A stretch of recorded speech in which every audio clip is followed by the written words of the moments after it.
Tamil voice நேயர்களுக்கு வணக்கம். மீண்டும் மீண்டுமா அப்படின்ற மாதிரி தான் அதிமுகவுல பிரச்சனைகள் வந்து கொண்டே இருக்குது. இந்த பிரச்சனை ஓய்ந்திராதா? இந்த பிரச்சனை முடிஞ்சிராதா? எல்லாம் ஒண்ணு சேர்ந்துற மாட்டாங்களா? இப்படின்னு பேசின்ற இருக்க டைம்ல, இப்போ 0.2 அப்படின்னு புது யுத்தம் ஸ்டார்ட் ஆயிருக்குது அப்படின்னு தான் சொல்லணும். எஸ்பி வேலுமணி அவர்களுக்கும் எடப்பாடி பழனிசாமிக்கும் இடையே ஒரு பெரிய கேப் இருந்திருக்குது. அதாவது 25 எம்எல்ஏக்கள் வந்து என்ன பண்ணாங்க, ஆதரவு தாவேகாவுக்கு ஆதரவு அப்படின்ற நிலைமையில இருக்கும்போது, எடப்பாடி பழனிசாமி அதிரடியா அவங்க மேல ஆக்ஷன் எடுத்தாரு. இதனால என்ன பண்ணாங்க, 25 பேரும் மன்னிப்பு கேட்டு திரும்பிறலாம் அப்படின்னு முடிவு பண்ணும்போது, சிவி விஜயபாஸ்கரும், சிவி சண்முகம் அவர்கள் என்ன பண்ணாங்க, வெளிய வந்துட்டாங்க. மீதி 23 பேர் என்ன பண்ணாங்க, எடப்பாடி பழனிசாமிய சந்திச்சு மன்னிப்பு கேட்டு கட்சியில சேர்ந்துக்கிட்டாங்க. அதுக்கப்புறம் எல்லாம் இணைஞ்சுட்டாங்கப்பா, பிரச்சனை கிடையாது அப்படின்னு பேசிட்டு இருக்கும்போது தான், விஜயபாஸ்கர் அதிரடியா ராஜினாமா பண்ணிட்டு தாவேக்கால இணைய போற ஒரு முடிவுல இருக்கிறாரு. சிவி சண்முகம் அவர்களும் கிட்டத்தட்ட அந்த முடிவுக்கு வந்துட்டாரு அப்படின்னு தான் பேசப்படுது. ஏன்னா, அவங்களுடைய ஆதரவாளர் கூட தனியா வந்து என்ன பண்ணியிருக்காரு, ரகசிய ஆலோசனை மீட்டிங் போட்டு, தாவேக்காவுல போய் இணையலாமா, இல்ல அதிமுகவுல இருந்து விலகிரலாமா அப்படின்ற ஒரு தீவிர டிஸ்கஷன்ல இருந்தாங்க அப்படின்னு சொல்லப்படுது. குறிப்பா வெள்ளிக்கிழமை ஆளுநர் உரை மீதான விவாதங்கள் நடந்தது. அப்போ கூட அந்த சட்டமன்றத்துக்குள்ள வரும்போது கூட எடப்பாடி பழனிசாமி தனியா வருதும், எஸ்பி வேலுமணி டீம் தனியா வருவதுமான நிகழ்வுகள் நடந்துட்டே இருந்தது.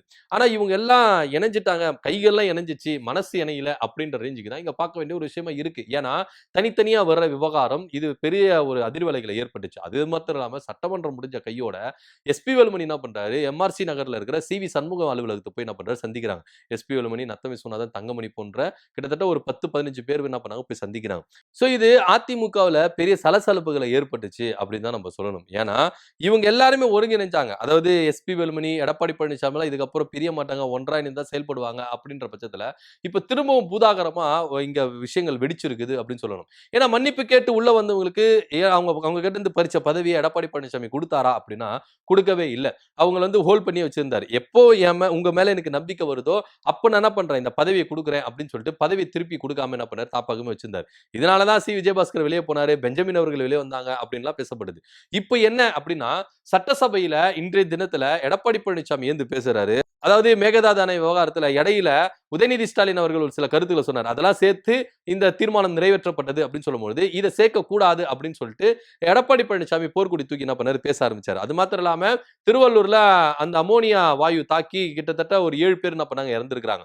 இத பத்தி எல்லாம் பேசணும் அப்படின்னு சொல்லிட்டு அவர் என்ன பண்ணாரு, கேள்விகளை கேட்டு வாய்ப்பு கேட்டாரு. இந்த வாய்ப்பு அவருக்கு மறுக்கப்பட்டது, அனுமதி மறுக்கப்பட்டது. இது மாத்திரம் இல்லாம பேசிக்கணும் போதே மைக் ஆஃப் ஆயிருச்சு. இதனால கோவம் அடைஞ்சது, நான் கோவமா கிளம்புறேன்பா, நான் டென்ஷனா கிளம்புறேன்பா அப்படின்னு சொல்லிட்டு என்ன பண்ணாரு, கிளம்பினார். கூடவே அவருடைய சார்ந்த நிர்வாகிகள் எல்லாம் எம்எல்ஏக்கள் எல்லாம் வந்துட்டாங்க.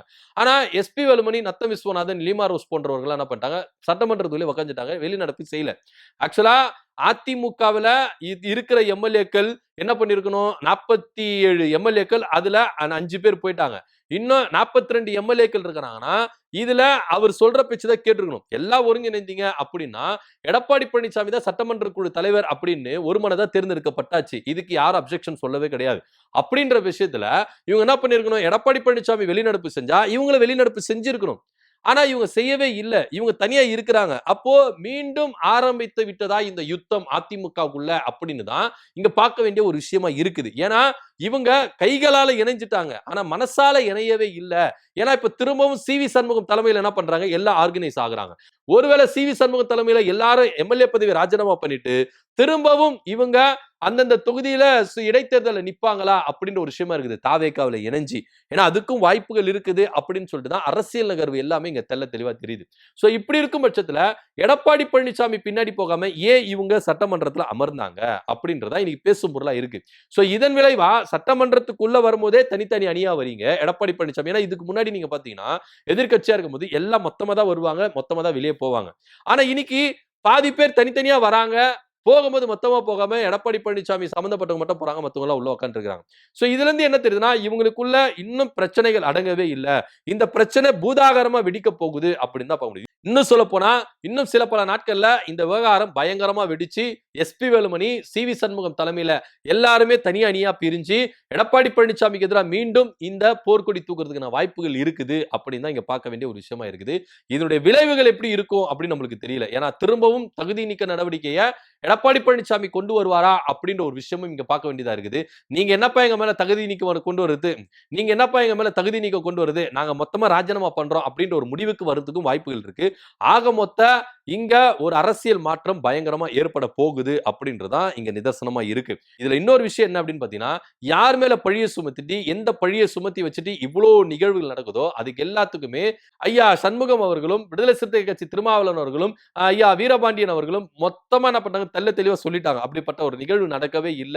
இவங்க உள்ள இங்க இருந்து பிரிஞ்சு அங்க போறதுக்கு காரணங்கள் தேடிட்டு இருக்காங்கன்னு மொத்தமா சொல்லிட்டாங்க. மீண்டும் மீண்டும் இந்த பிரச்சனைகளை எழுப்பி, மீண்டும் மீண்டும் இந்த யுத்தம் ஸ்டார்ட் ஆகுறது எந்த விதத்துல நியாயம்? இது அதிமுகவுக்கு எந்த அளவுக்கு ஒரு ஆரோக்கியமான அரசியல கொண்டு போகும் அப்படின்றத ஒரு பெரிய கேள்விக்குறியா இருக்கு.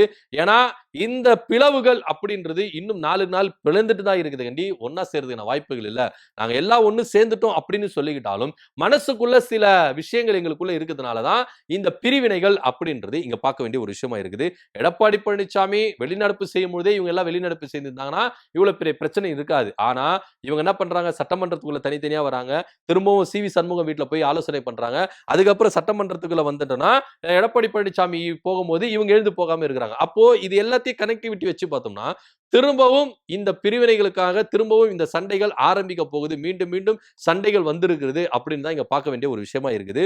ஒருவேளை எடப்பாடி பழனிசாமி விட்டு திரும்பவும் SP Velumani team C V சண்முகத்தோடு இணைஞ்சு என்ன மாதிரி விஷயங்களை ஏறெடுக்க போறாங்க, இது எடப்பாடி பழனிசாமி எந்த அளவுக்கு ஆபத்தை விளைவிக்கும், எடப்பாடி பழனிசாமி எந்த அளவுக்கு கை கொடுக்கும் அப்படின்றத பொறுத்து பார்க்கலாம். இதை பத்தியோட கருத்து நம்ம கமெண்ட் பண்ணுங்க. நன்றி, வணக்கம்.